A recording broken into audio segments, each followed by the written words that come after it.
Entender este tema, ya que se centra en la base de la inmunopatología.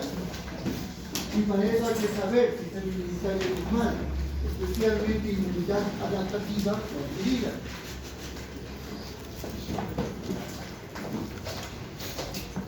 Inmunógeno, antígeno. Vayan anotando estos términos. Patógeno, alérgeno,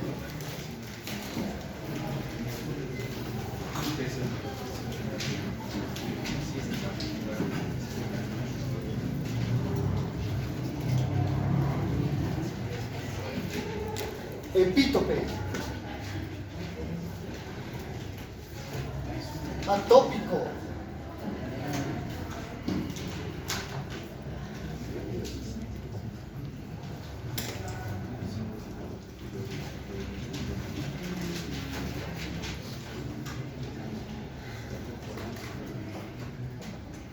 inmunocomplejo,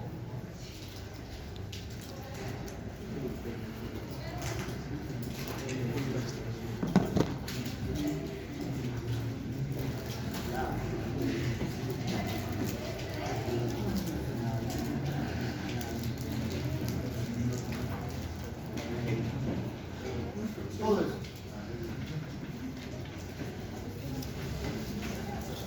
Como ya están anotados, entonces vayan buscando, pueden usar inteligencia artificial o simplemente por Google buscar una bibliografía para encontrar su significado.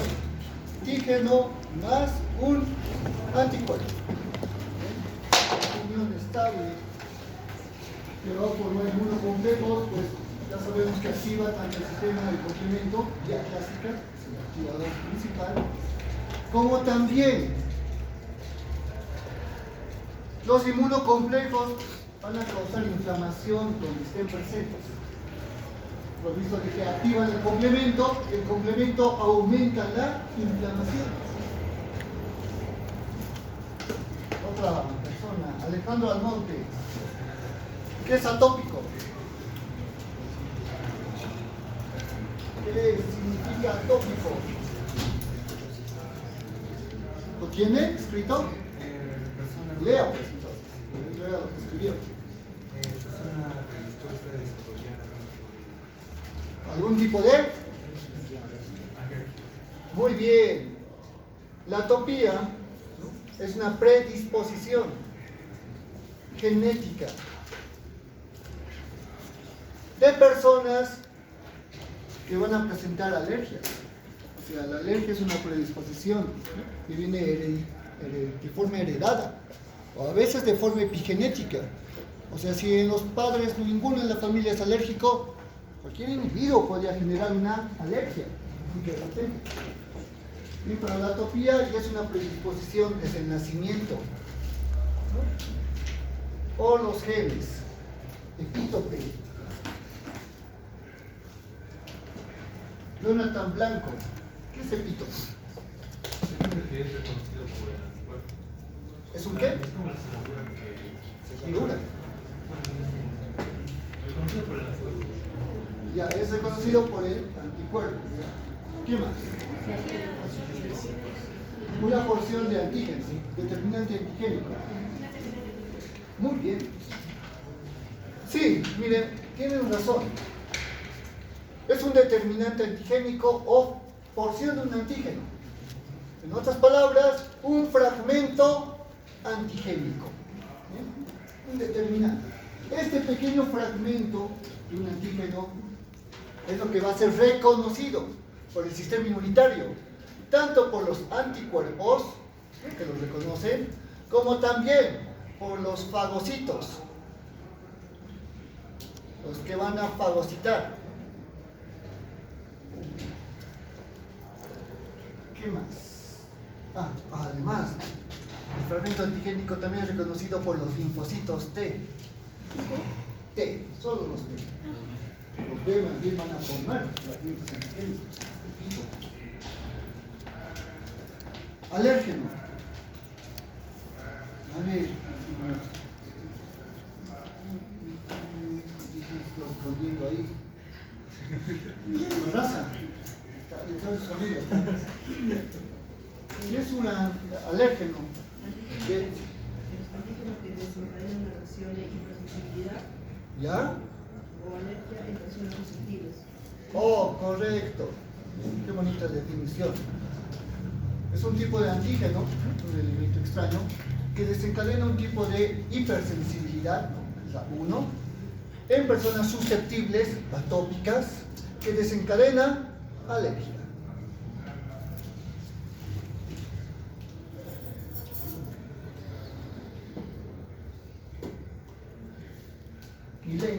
Milenka quiste. ¿Qué es un patógeno? Un agente que puede producir una enfermedad. Muy bien. Genera, ¿verdad? Geno, miren como inmunógeno, antígeno, patógeno, alergeno. Geno significa generar, originar. Pato, enfermedad. Correcto. Cualquier tipo de microorganismo, material, sustancia, que produzca una enfermedad. Así de simple.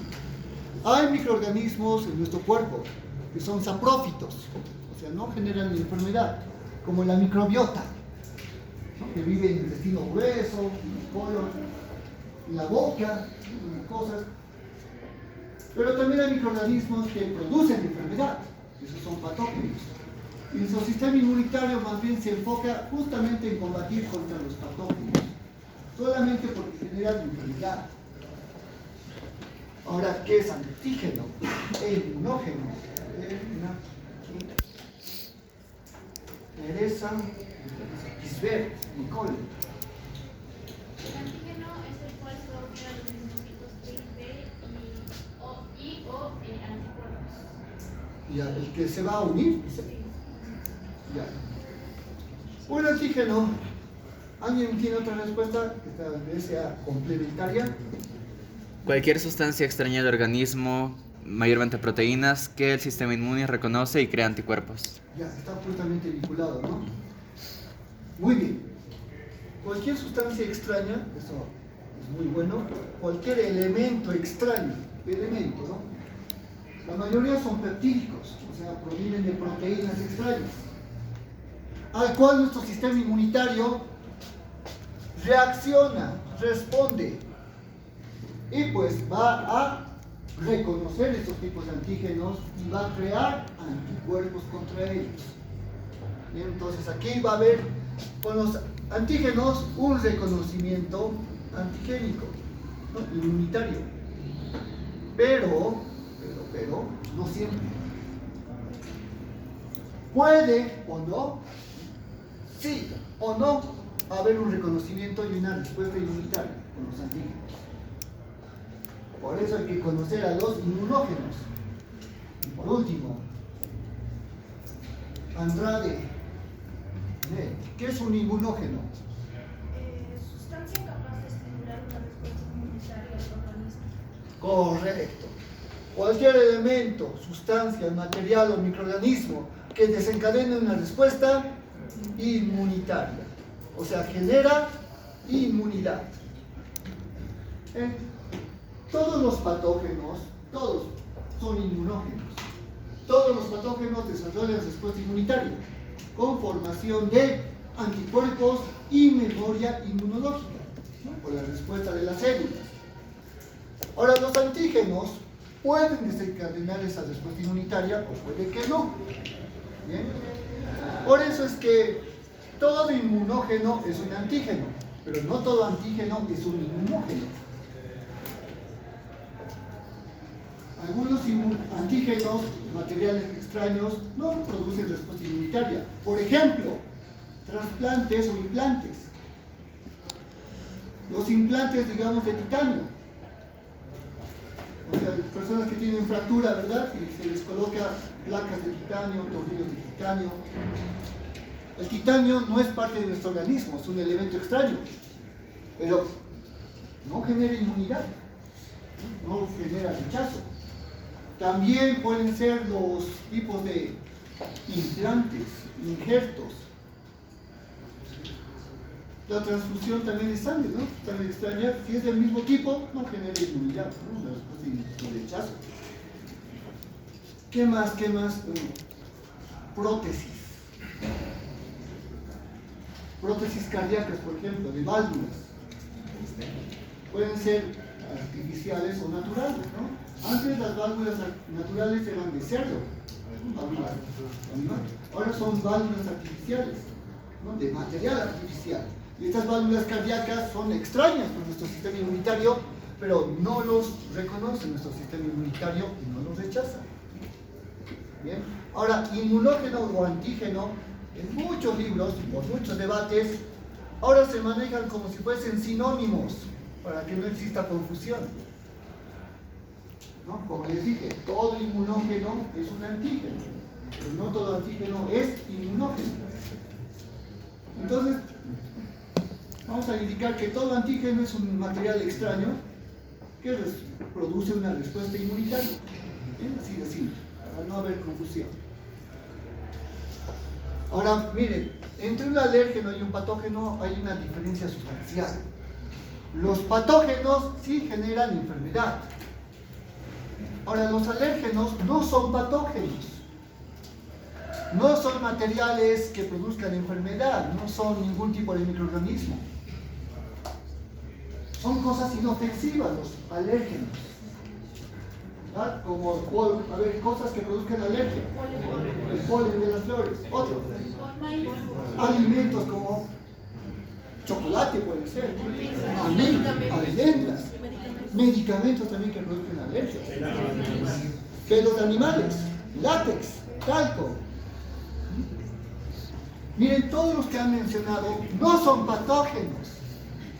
El pelo de animal no genera enfermedad, ni los alimentos como el maní, mariscos, no produzcan enfermedad. Pero sin embargo, al no ser patógenos, nuestro sistema inmunitario genera una respuesta exagerada contra ellos. Bien, esa sería una hipersensibilidad. Y esa hipersensibilidad causada por estos elementos inofensivos, que serían inocuos,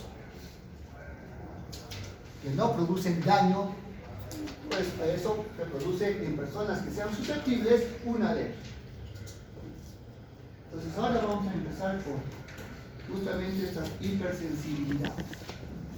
Al decir hiper, estamos hablando de aumento. ¿Bien? Y es justamente porque estas respuestas o reacciones de nuestro sistema inmunitario están muy exageradas. Son respuestas muy excesivas.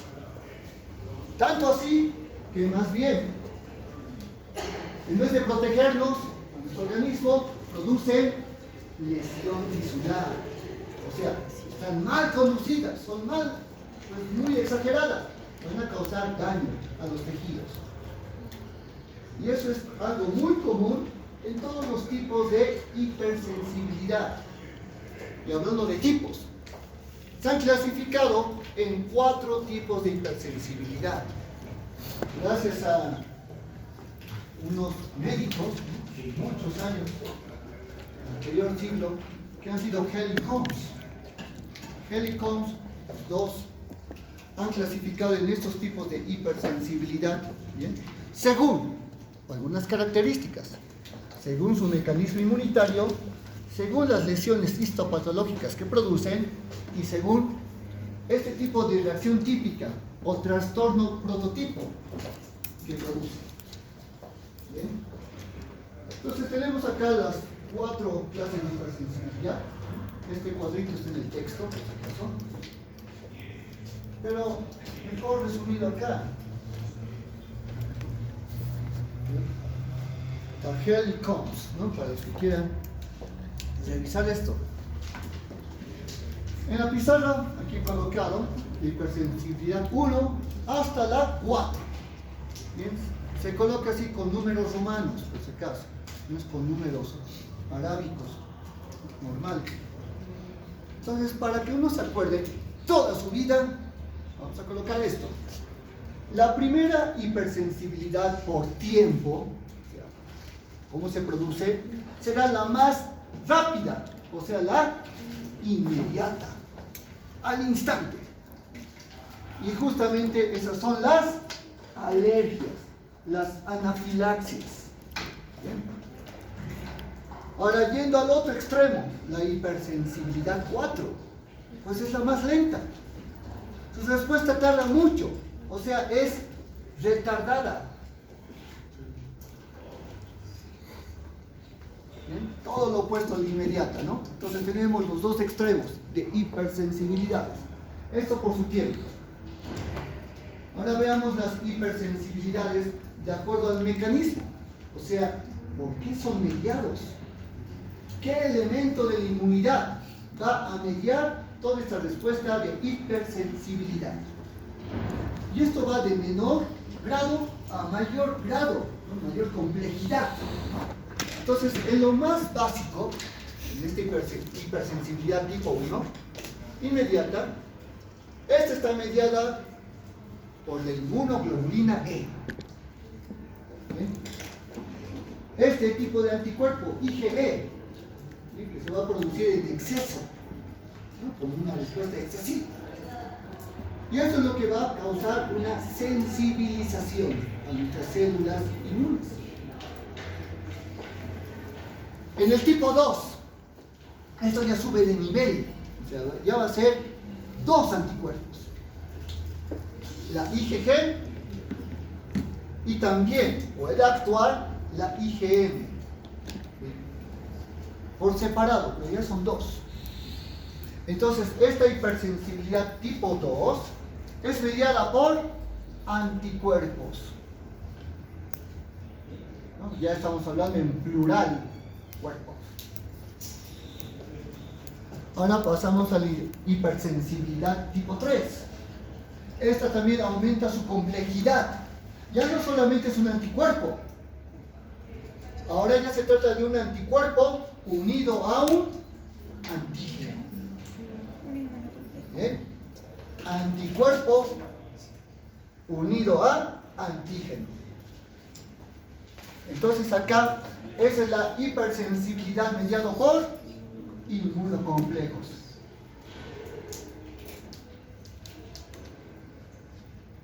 Ahora, ¿qué será de mayor nivel que un inmunocomplejo? Una célula. Ya no son moléculas, ahora ya son células. Y en la hipersensibilidad tipo 4 o retrasada, es la mediada por células. Y entre estas células, las principales, ¿no? Son los linfocitos T. Aquí debería ponerlo, ¿no?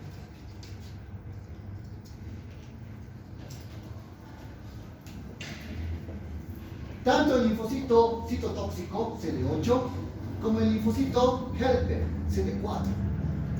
¿Bien? Los dos van en conjunto, van mediando esta hipersensibilidad, o sea, lo van regulando, y por eso es lento, porque los linfocitos van a actuar en inmunidad adaptativa, una respuesta inmunitaria lenta. El linfocito T, helper, ¿bien? Este va a causar citocinas en gran cantidad, ¿bien? Es el que va a dirigir la respuesta inmunitaria. Y pues siempre este tipo de respuesta inmunitaria es celular, por eso van a formar granulomas. Granulomas formados por células activadas por citocinas. Y cuando hablemos del linfocito T citotóxico, el CD8, este más bien produce destrucción, eliminación de células extrañas mediante citotoxinas. Por eso este es el linfocito que ocasiona rechazo de trasplantes, trasplantes de órganos, implantes de tejidos, que son extraños para el individuo. Son parte de un donante que ha venido al cuerpo, receptor. Y estas células pues van a atacar a los tejidos extraños hasta eliminarlos. ¿Bien? Entonces ahí tenemos los 4 tipos de hipersensibilidades, sus diferencias y características. ¿Bien? Y eso es fundamental Bien, para conocer los 4 tipos y hablar ya de sus mecanismos de acción. Entonces comenzamos con la hipersensibilidad tipo 1. ¡Ay, todo el bosque florece! ¡Ay, perdón! ¡Ah! ¡Me lloran los ojos!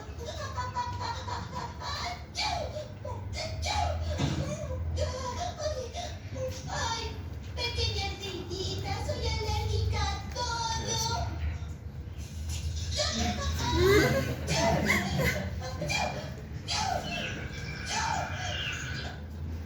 Ahí vemos una hipersensibilidad inmediata, al instante, mediada por IgE. Ahora la pregunta es, ¿este tipo de hipersensibilidad fue una alergia o fue una anafilaxia? ¿Y cuál es la diferencia? ¿Por qué una alergia? ¿Por qué? Porque la alergia es algo natural y la anafilaxia es algún medicamento. No, no es tanto así, no es, esa es la diferencia exacta. No, el tiempo, los dos son inmediatos, ¿no? Ambos son inmediatos. ¿Cuál sería la diferencia? La anafilaxia tal vez puede comprometer la vida del paciente. Sí, eso sí. Eso también. La anafilaxia es más peligrosa. Eso puede causar la muerte.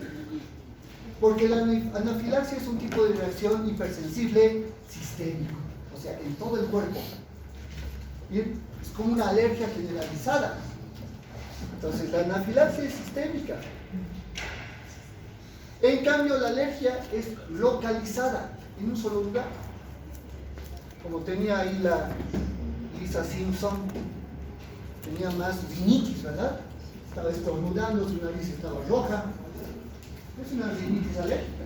Es una reacción solamente local, alérgica. Hay otros tipos de alergias que afectan la laringe, ¿no? Un edema de laringe. O una dermatitis de contacto, solamente afecta la piel, en el punto donde haya contacto con alérgenos. Entonces, de acuerdo al lugar donde haya contacto, una alergia siempre va a ser localizada. ¿Bien? Una anafilaxia, pues, sistémica, y por eso ocasiona shock, ¿no? Shock sistémico, shock anafiláctico. Bien, ahora, los alérgenos. Ya que esta reacción puede ser local o puede ser un trastorno sistémico, que puede conducir a un shock muy letal, pues hay varios tipos de alérgenos que pues, causan esa hipersensibilidad en personas atópicas, susceptibles. Y miren, los alérgenos pueden ser cualquier cosa. Todo podría ser un alérgeno. Alimentos, como vemos acá. Uno de los alimentos más alergénicos, jóvenes, son los mariscos. Especialmente personas que son mediterráneas o no viven en mucho contacto con el mar, ¿no? Con esos alimentos comunes. También el maní, el cacahuate, leche, germen de trigo, gluten, soya, lácteos, ¿qué más? Frutillas. ¿Algún alimento alergénico? Maní, ya hemos dicho. Nueces. Sí, nueces. Almendras han dicho también. ¿Es una cosa que puede adquirir? O sea, digamos que una persona tiene naturaleza a un alimento. Sí. Las alergias jóvenes, aparte que son predisposiciones genéticas, digamos, un padre es alérgico, qué sé yo, al maní. El hijo podría ser alérgico también a un alimento, pero tal vez diferente. Podría ser alérgico al pescado. Bien, entonces se hereda. Y después, cuando ya sea más grande, se pueden adquirir más alergias. Esa persona alérgica primero al pescado, después puede ser alérgica al gluten. Después, con los años, alérgico a un producto artificial como la mostaza. O como un perfume, o una loción, o una crema. Entonces, las alergias se van añadiendo, ¿sí? Se van sumando. Y una persona alérgica pues va a tener alergias a muchas cosas, no solamente a una. ¿Bien? Aquí vemos tantos alérgenos, ¿no? Uno de los más comunes, no alimenticios, son los animales. Pelos de gato, pelos de perro, plumas de aves, pero principalmente es la caspa en el pelaje, ¿sí? La caspa del animal. Otra cosa también su saliva, ¿sí? Porque el gato se está lamiendo, ¿no?, su pelaje, entonces ya tiene saliva. Y todos estos alérgenos, inclusive, ¿no?, picaduras de insectos, como abejas o avispas, químicos también, todos tienen algo en común. Se ha descubierto que los alérgenos son fragmentos de proteínas. O sea, todos estos alérgenos tienen una proteína. Ese va a ser el alergeno real, el que va a hacer que nuestro sistema inmunitario tenga una reacción hipersensible y que produzca una degranulación de los mastocitos. Lo que van a degranular estos mastocitos, que liberan, son mediadores inflamatorios, los que ya hemos visto. ¿Qué mediadores inflamatorios había? Histamina, la más potente de todas. Liberando histamina a grandes niveles, no solamente a un nivel que sería en una inflamación, ¿no? Con una hipersensibilidad, la histamina sube 4 o 5 veces más su liberación. Entonces produce una reacción inflamatoria muy potente. Esa es la alergia. ¿Bien? Es una respuesta inflamatoria tal cual, que va a tener rubor, va a tener calor, va a presentar dolor, va a presentar edema, ¿no?, tumefacción. Y de forma inmediata, a gran nivel, mucha potencia. Para las personas, sí. Miguel, la pregunta, ¿no se puede desensibilizar de estas cosas? Se puede. Hay tratamientos para antialérgicos, o sea, hay tratamientos para que una persona alérgica se pueda desensibilizar. Pero estos tratamientos son costosos, son muy costosos y también llevan mucho tiempo, duran años. Y la mayoría, pues, fracasan, ¿no? Pero ese es el tema justamente que podemos llevar en séptimo. ¿Bien?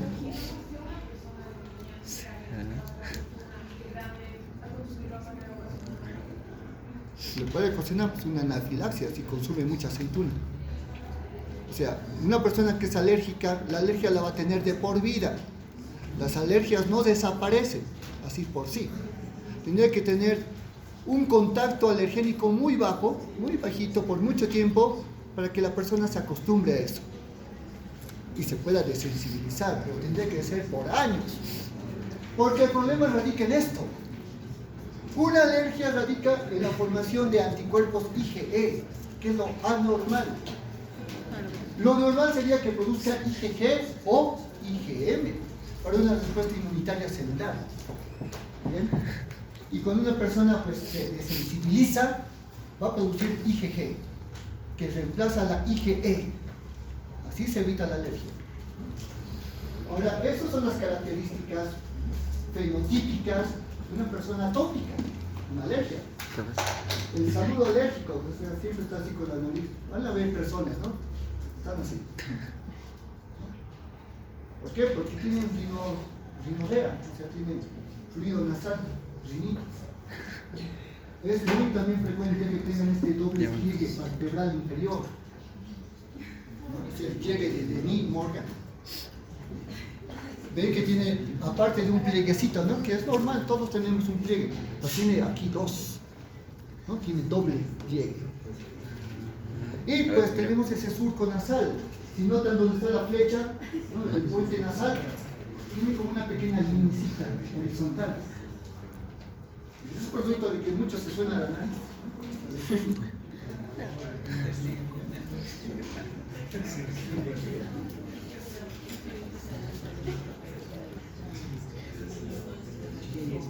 ¿Qué es eso? Ya. ¿Tiene inflamación? Tenemos la propia nota de biología molecular. ¿Qué? Eso Ya me he depende. oído. El alcohol etílico, ¿no? ¿Por qué será? La diferencia es tipo de etanol. Cuando la gente cambia de una temperatura, digamos que está en un ambiente caliente o una fría, y empiezan a estornudar mucho, esto igual es por una reacción alérgica. ¿Sí? Un cambio de temperatura brusco también puede ocasionar en ciertas personas alergias. Lo más típico es de un lugar caliente a un lugar frío. Y ese cambio brusco de temperatura hace que los mastocitos de granulen histamina. Y la persona que entra en un ambiente frío, digamos, con aire frío, y nada de eso, empieza a estornudar. Estornuda, hay moco, rinoreo, hay rinitis alérgica. Al frío. También puede haber alergia al sol. Hay unas personas que con mucha exposición al sol no se queman, tienen urticaria y empiezan a hacer ronchas. Es también por la degranulación de mastocitos. Otros al agua fría. Es tan variada, jóvenes, las alergias, o sea, las respuestas y los alergenos son tan variados, ¿no?, que pueden ser completamente a todo. Todo puede presentar una reacción alergénica. ¿Es verdad que cuando dicen que cuando estás tomando algún tipo de fármaco y consumes pescado, Fármacos. bueno, se me digamos, de fármacos, por ejemplo, o algo así, y te dicen no comas pescado, O sea, no tanto así. Un fármaco puede causar reacción alergénica por este mecanismo que vamos a ver. ¿Por qué? Porque el fármaco puede presentar una proteína al cual nuestro organismo genéticamente es sensible. Por eso. Y no porque consuma un fármaco y luego coma pescado, va a tener alergia al pescado. No es por eso, ¿no? ¿Qué decían, Miguel? ¿Cómo se podría bajar los niveles de histamina para esos casos de Los niveles de histamina. Pues farmacológicamente, utilizando antihistamínicos. Son fármacos que van a bloquear a receptores H1 o H2, o sea, los receptores de histamina. Así la histamina, por más de que se libere, no va a tener efecto.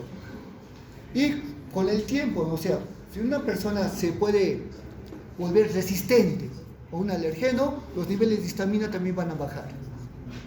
Pero una persona que es atópica, como hemos dicho, ¿no?, tiene una predisposición genética, va a tener altos niveles de inmunoglobulina E, porque va a presentar más cantidad de mastocitos, más cantidad de eosinófilos y también más cantidad de células plasmáticas que producen inmunoglobulina E.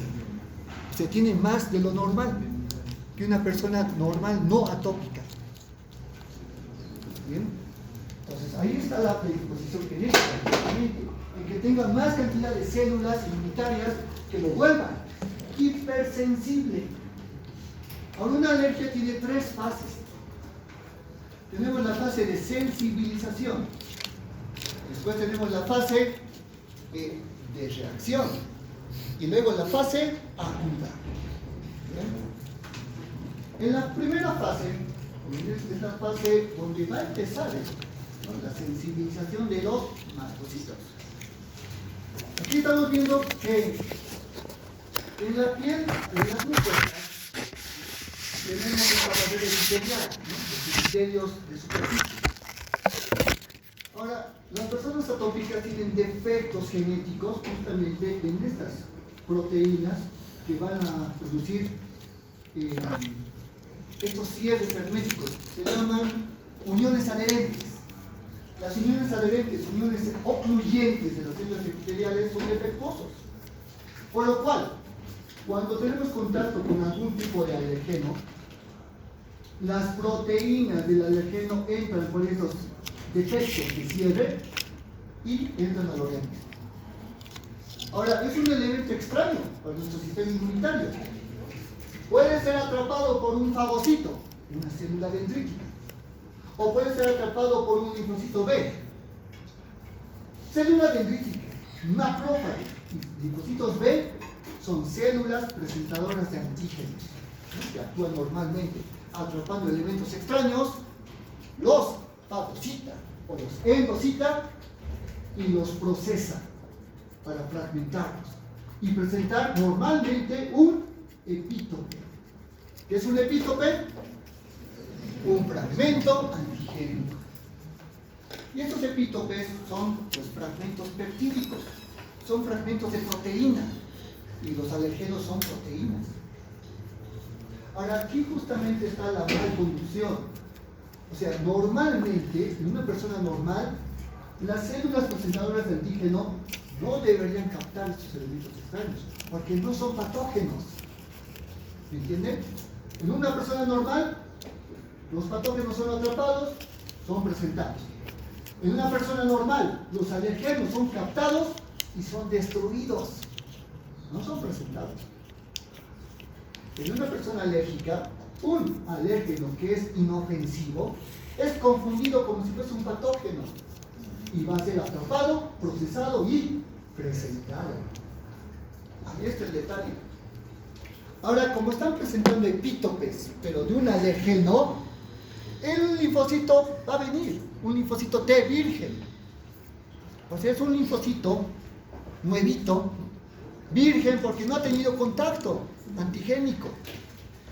No conoce antígenos. Entonces, su primer contacto antigénico va a ser este. Justamente reconociendo un alergeno, un epítope alergénico. Y se va a activar.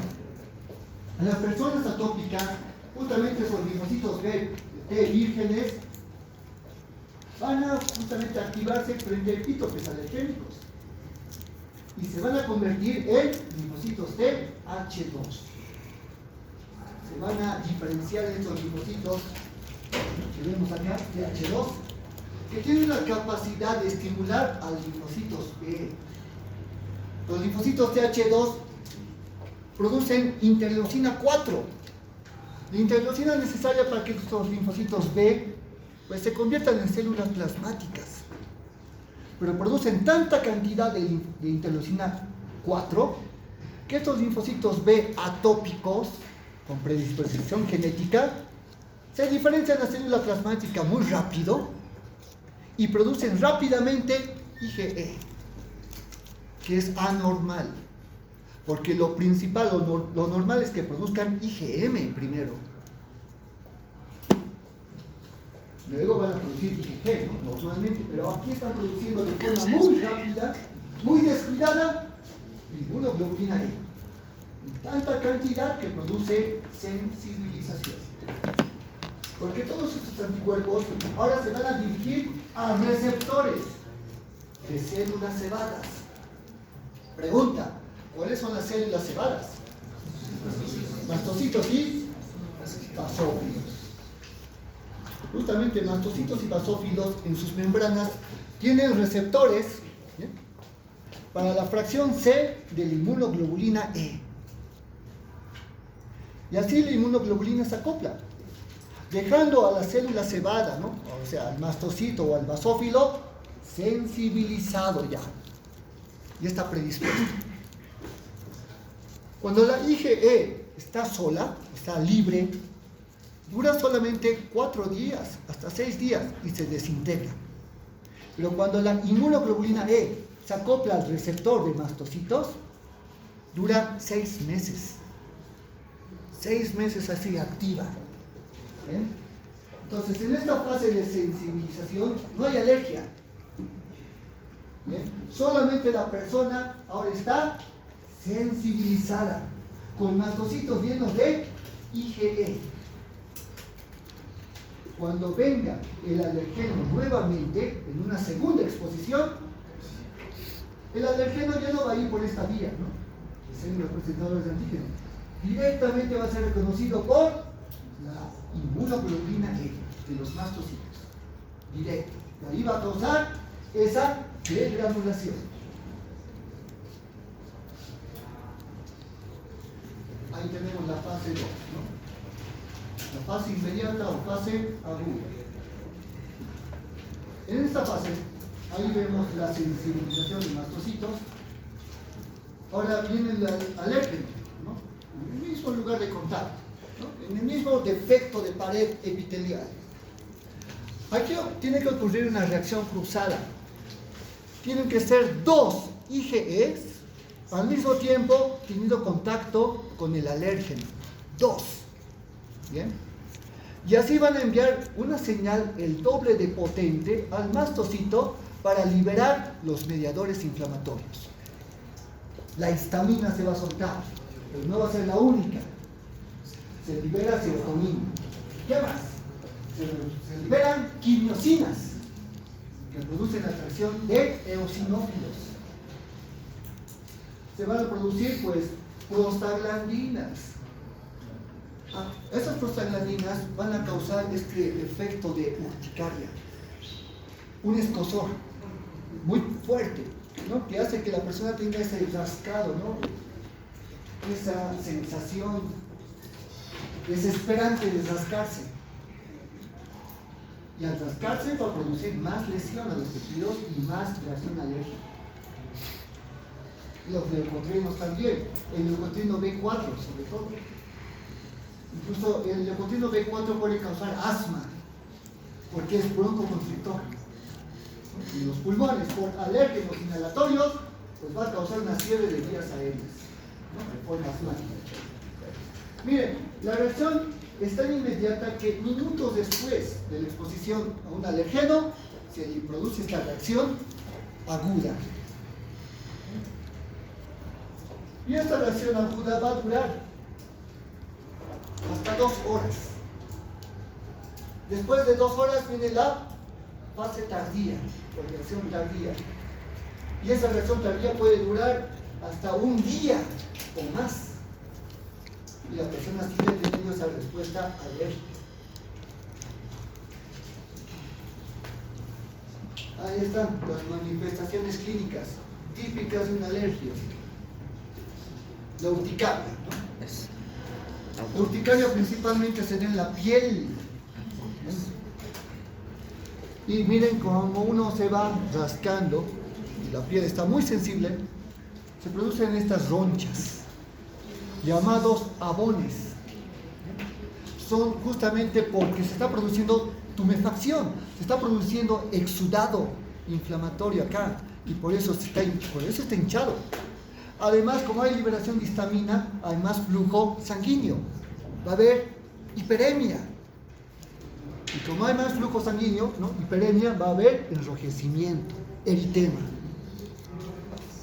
Y el eritema, como podemos observar, pues está localizado en el punto donde hay reacción alérgica, donde se rasque, donde haya contacto con el alérgico. Entonces las personas pues saben bien sus síntomas. Eso es a nivel cutáneo. A nivel de otras vías. Sí, Andrea. Cuando esa persona alérgica es generalizado usar aparte de idiomas o puede ser también otra persona. Depende, ¿no? Si digamos fuese un medicamento o un alimento, al momento de absorberse ya está causando alergias. Inclusive al diseminarse por vía sanguínea va a causar pues una alergia también generalizada. Manipulación de químicos. Bueno, eso generalmente en las manos puede causar. ¿Bien? En las manos, ¿no? Depende mucho del lugar. Miren, si una persona, qué sé yo, come un marisco, ¿verdad? Va a tener edema laríngeo. Y por la reacción ya, como es un alimento y se procesa, este tipo de marisco va a causar un edema en toda la cara. Se hincha la lengua, se hincha los labios, se hincha la oreja, se hincha la cara, los párpados. Entonces, eso ya es una reacción más sistémica. Igual que una picadura de abeja. O sea, sale la roncha, ¿verdad? Pero como ya viaja la toxina de la abeja, que es alergénica, viaja por la sangre, empieza a causar urticaria en todo el cuerpo. Porque está viajando a nivel circulatorio, a nivel sistémico. Aquí vemos otras que son más localizadas, ¿no? Como la rinitis alérgica, la sinusitis alérgica, que sería por inhalación, ¿no? Uno que esté, no sé, inhalando un condimento, tal vez es alérgico al anís, entonces va a tener justamente ese momento, pues estornudo.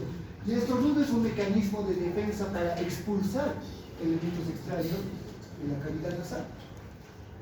También va a tener rinorrea, pero la rinorrea característica de la alergia es sedosa, o sea, es líquida y transparente. ¿Ven? Porque simplemente las glándulas están produciendo este tipo de moco cristalino o líquido para expulsar el alérgeno, polen o pelo de animal. Lo tienen que sacar mediante estornudos y secreción. Epífora. ¿Qué será la epífora? La primera. Si hay contacto con alergenos a la mucosa, ¿no? De los ojos, a la conjuntiva, entonces se produce más parpadeo y lagrimeo excesivo. Va a haber conjuntivitis porque hay una reacción alérgica. Y va a haber epífora, ¿no? Mucho lagrimeo, justamente para barrer con el alérgeno en contacto. Ahí está la epífora, ¿no? Esto se llama conjuntivitis alérgica. Ya. Rinitis, ¿verdad? Inflamación. Conjuntivitis, inflamación. Dermatitis. Todos son inflamaciones con la alergia, ¿no? Pero muy potentes. Hiperemia conjuntival. Vemos, ¿no? Está hiperémico. ¿No? Ahora, cuando son alergias alimentarias, ¿no? Menores, también hay inflamación de vía de estómago e intestino, la gastroenteritis. Y pues hay una reacción de más formación de moco, ¿no? Justamente con ese efecto de barrido, como también aumento de peristaltismo. O sea, el intestino trata de expulsar lo más rápido posible ese elemento extraño, alergénico. Y como es un alimento, tiene que aumentar el peristaltismo y con eso ocurre diarrea, ¿no? Porque no le va a dar tiempo pues, al intestino grueso a absorber agua, ¿no? Va a haber una diarrea. También puede haber dolor abdominal por contracción de músculos, ¿no? Intestinales, el músculo liso. En peristaltismo va a haber cólicos.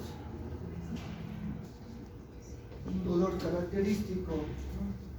Que se va moviendo, va transitando por el intestino.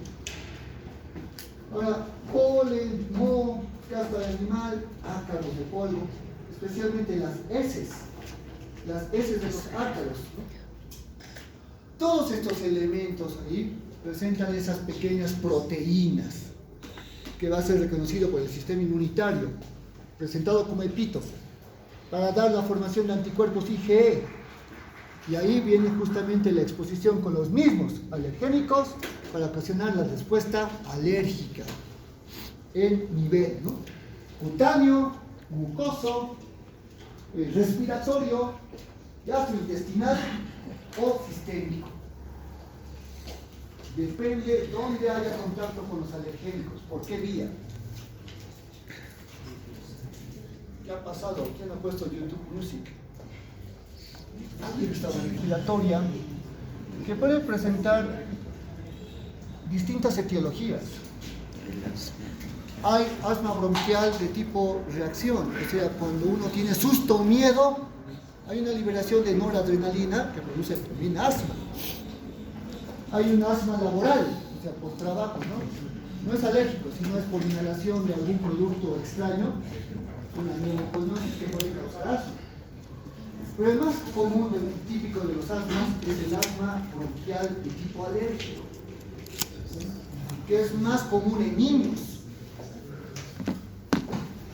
Y esto pues porque va a haber un producto inhalatorio al cual nuestro sistema inmunitario produce alergia, la sensibilización, pero esa sensibilización va a venir pues con algo extra, con la broncoconstricción, con edema de mucosa bronquial y el aumento de moco bronquial, esos tres elementos. Y como estamos viendo en la imagen, miren ese GIF, pues los bronquios se van a cerrar, se van a tapar por el exceso de moco bronquial, pero más que todo por la contracción del músculo liso bronquial que tapa la mucosa.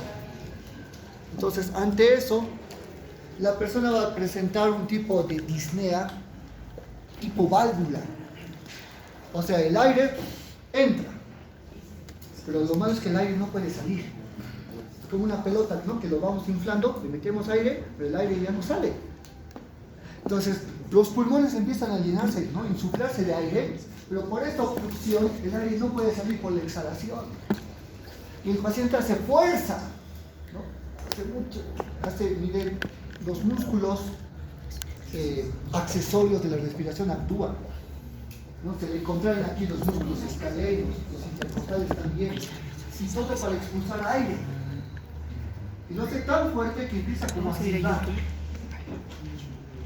Empieza a sacar aire apenas y es como que empiezas a tener ese silbido. Eso se llama sibilancia.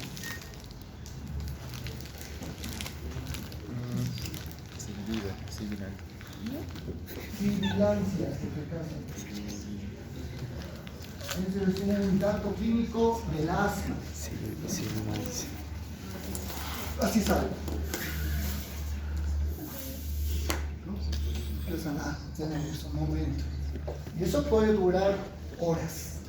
O sea, la alergia de fase inmediata puede pasar a una fase tardía, ¿no? 2 horas o más, y el paciente sigue. Tiene que tomar o tiene que tener estos tipos de inhaladores. ¿No? Tiene unos inhaladores que contienen salbutamol, especialmente, y aprieta, ¿no? Inhala. Y se les mejora el asma. El salbutamol tiene un efecto. ¿Quién sabe cuál es el efecto? Broncodilatación. Causa una relajación de este músculo liso. Está contraído, ¿verdad? Por el efecto histamínico. Y al causar una relajación, pues produce una dilatación del bronquio. Entonces ahí el aire ya puede salir libremente, con facilidad. La persona ya puede respirar. Ahora, la anafilaxia. La anafilaxia que hemos dicho que es sistémica, que puede conducir incluso al shock anafiláctico, que puede causar la muerte. Principalmente se puede decir o se puede producir por alimentos, algunos alimentos que produzcan una reacción inflamatoria sistémica muy potente, como el maní, o puede ser por alergenos que vayan por vía parenteral, bien, por la sangre, como el veneno de abejas, avispas, al cual una persona sea alérgico, o también medicamentos que entren por vía o inyectables. ¿Qué medicamento es común que causa alergia? La penicilina, inyectable. La penicilina se coloca vía intramuscular y directamente, pues, esta se absorbe, ¿no?, a través de la sangre. Ahora, aquí está el detalle. Hemos dicho que durante el primer contacto con un alérgeno no produce alergia, ¿verdad? Produce sensibilización. Entonces, digamos, a un niño le colocan por primera vez penicilina, no va a causarle nada, pero ya su cuerpo está sensibilizado. ¿Qué va a pasar a la segunda vez que le coloquen la misma penicilina? Puede morir, ahí le va a causar una reacción anafiláctica. Pues como la penicilina va a viajar por la sangre, los basófilos y los mastocitos de todo el cuerpo van a causar una liberación de histamina, ¿verdad? Vasodilatación, y va a causar una hipotensión generalizada y shock anafiláctico. El paciente puede morir en minutos. ¿Y quién va a ser el culpable? Justamente el que ha puesto la penicilina, el que ha indicado que le coloque penicilina. Entonces es un gran riesgo. Para pacientes así que encuentren ustedes, ¿no?, en el futuro, por eso es importante preguntar a sus papás. ¿Tienen alergias? ¿Alguno de los papás es alérgico? Hay que buscar antecedentes familiares. Hay que preguntar por el niño si tiene alergias. Si dicen que sí, ojo, ¿no? Hay que tener mucho cuidado en administrarle, ¿no?, medicamentos. Y hay que preguntar con más, ser más específico. ¿Tiene alergia a algún medicamento? Penicilina, por ejemplo. Los papás pueden decir que sí o que no. Para no estar seguros, mejor hacer una pequeña pruebita. Aquí en el ojo, ¿no?, en la conjuntiva. Una gotita al niño, ¿no? Una gotita ahí de penicilina y vamos a ver si hay reacción inflamatoria o no. Si hay hiperemia conjuntival, inmediatamente, pues eso es alergia. Entonces no tiene que tocar no tiene que administrarse penicilina intramuscular jamás. Ahora, si no hay reacción, pues no es alérgico. Pero una consulta, en mi caso que sea la primera vez que se le administra y como dicen que primero se hace la sensibilidad, pueda que muestre o no muestre. Sí, pero si es alérgico, es mejor optar por otra cosa. Ahí están los antecedentes. Como usted dice, puede que si no haya tenido contacto jamás con la penicilina, puede ser que no muestre ningún tipo de reacción, más bien la fase de sensibilización. Pero si es alérgico el niño, Mejor darle eritromicina. Así no salimos de complicaciones.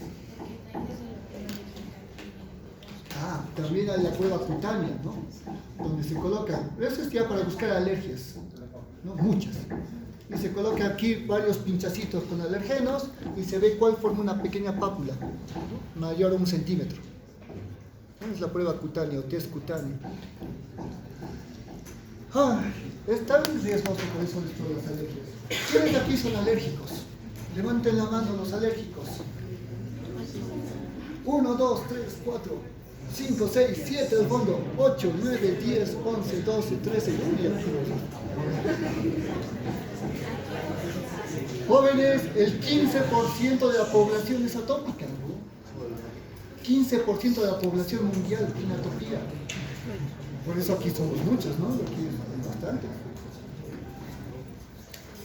Y más si una pareja, los dos son atópicos, el riesgo de que un hijo sea atópico es 50%.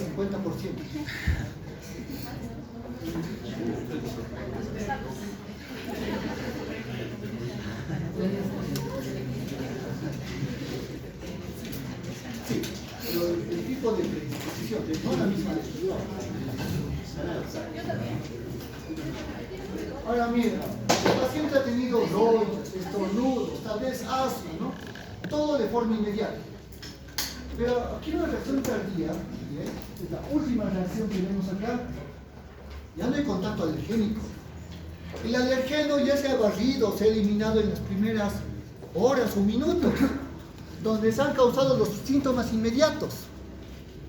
Pero en esta fase de tardía, de reacción tardía, el sistema inmunitario sigue causando inflamación, aunque no haya presencia de alergeno. Y eso se debe a que la respuesta inmunitaria es adaptativa. Ahora está siendo conducida ya no por mastocitos, sino por eosinófilos. Los pacientes atópicos tienen mucha eosinofilia, mayor cantidad de eosinófilos en la sangre. Y estos eosinófilos pues van a liberar factores inflamatorios secundarios, mediadores químicos más potentes como prostaglandinas, leucotrienos, todos los derivados del ácido araquidónico, factor activador de plaquetas. Y eso hace que la inflamación sea más prolongada y más fuerte. ¿Bien? Por eso los síntomas tardíos. Y quien hace la activación de los eosinófilos es el linfocito TH2. Ese sigue molestando, no es el linfocito que al principio ha causado la formación de células plasmáticas, pues es el que produce interleucina 5 que activa eosinófilos. Bien. Entonces aquí hay que actuar con mucho criterio. Si aquí en la reacción inmediata hay alergia y se está liberando mucha histamina, ¿qué tratamiento hay que dar? Antihistamínicos. Exacto, antihistamínicos. Pero no le puedo dar antihistamínicos a una persona que esté en fase tardía. Aquí los antihistamínicos no van a tener efecto. ¿Qué medicamentos podría dar en la reacción tardía? ¿Qué dice Ángela Patti? Doctora Patti, ¿qué daría a su paciente alérgico y en fase tardía?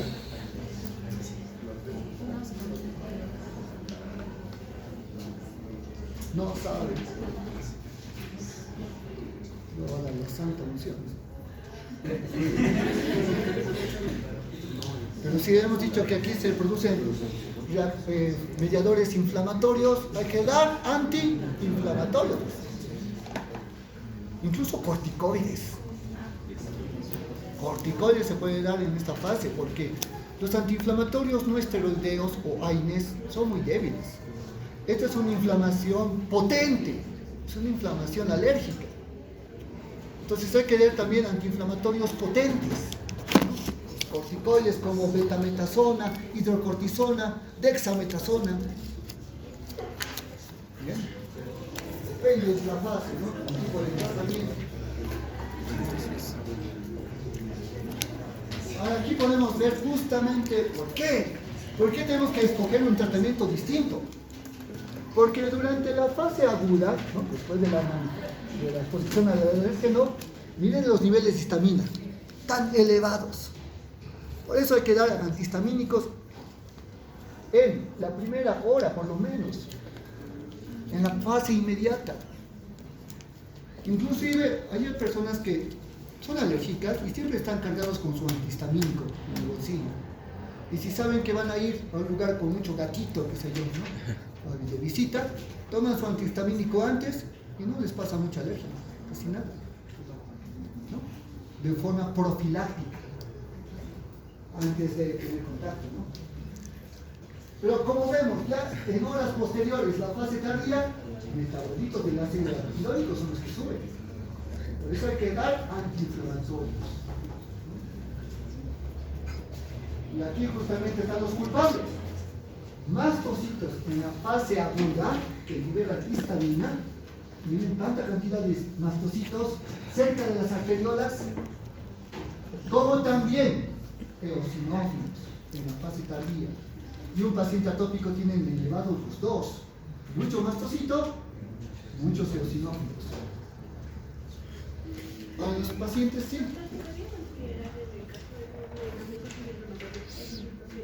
¿Cómo? ¿Se podría considerar el caso de los medicamentos antiinflamatorios? Sí, el ibuprofeno es un AINE. Entonces sí, puede estar indicado. Sobre todo en alergias que no sean muy graves, sean menores. Los AINES se pueden dar en alergias o reacciones alérgicas débiles, leves. Pero si son muy fuertes, corticoides. La dexametasona es corticoide, alergias fuertes. Ahora, ¿por qué el daño tisular? Hemos dicho que todas las hipersensibilidades apuntan a la lesión de tejidos.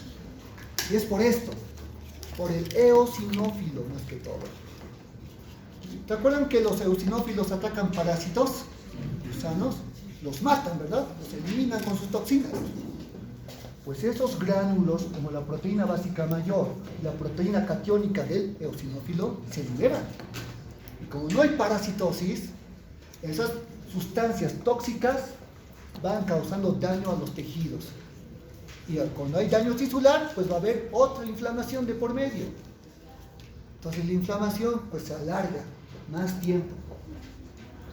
Y cuando hay daño tisular va a haber fibrosis. Especialmente cuando ya pacientes llegan a la fase 4. No todos llegan a la fase 4, que es la fase crónica. Había una fase de sensibilización, una fase aguda, una fase tardía. La fase crónica es la peor. Porque en la fase crónica va a haber fibrosis.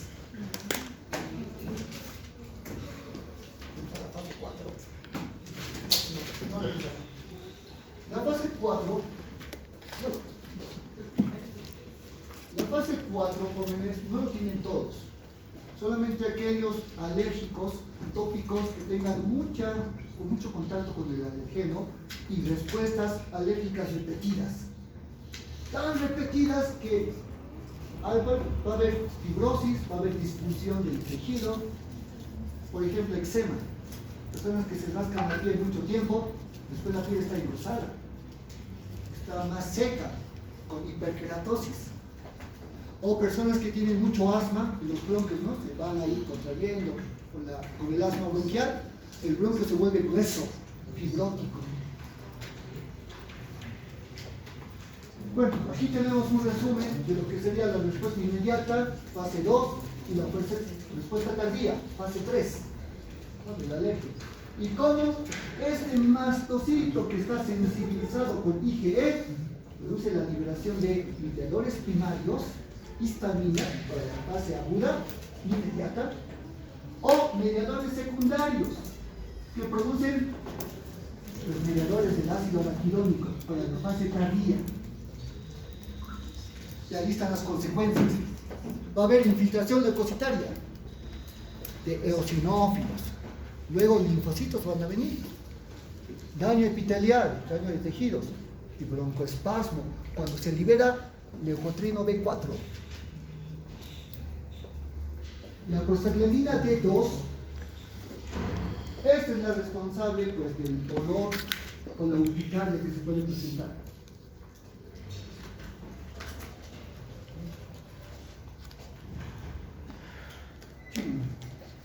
Creo que con esto aquí hay un pequeño resumen. Algunas personas desarrollan una reacción alérgica o hipersensibilidad cuando se exponen a sustancias como polvo, polen, pelo animal o penicilina. Esta hipersensibilidad está mediada por inmunoglobulina E. La sensibilización ocurre cuando el antígeno hace contacto con algunas partes del cuerpo. Este antígeno es tomado, procesado por presentación antigénica y presentado a su vez a linfocitos T, que tienen moléculas CMH de clase 2. Los tejidos en la mucosa son ricos en células B comprometidas a la producción de IgE, y estas células a su vez son más abundantes en personas susceptibles a alergias. Las células T ayudadoras producen citoquinas, que estimulan a estas células B a proliferar y diferenciarse en células plasmáticas productoras de inmunoglobulina E.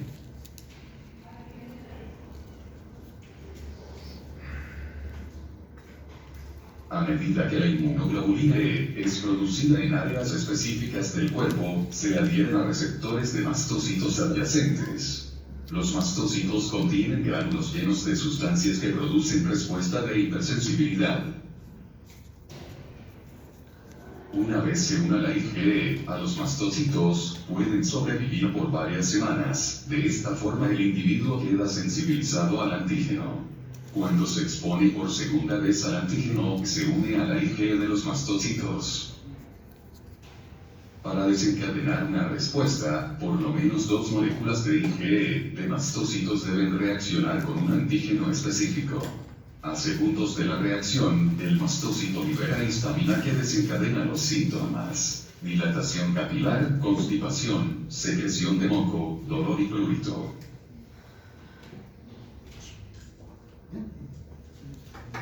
Eso es lo básico con la hipersensibilidad tipo 2, lo vamos a ver la próxima semana, junto con la tipo 3 y 4, son más cortitas.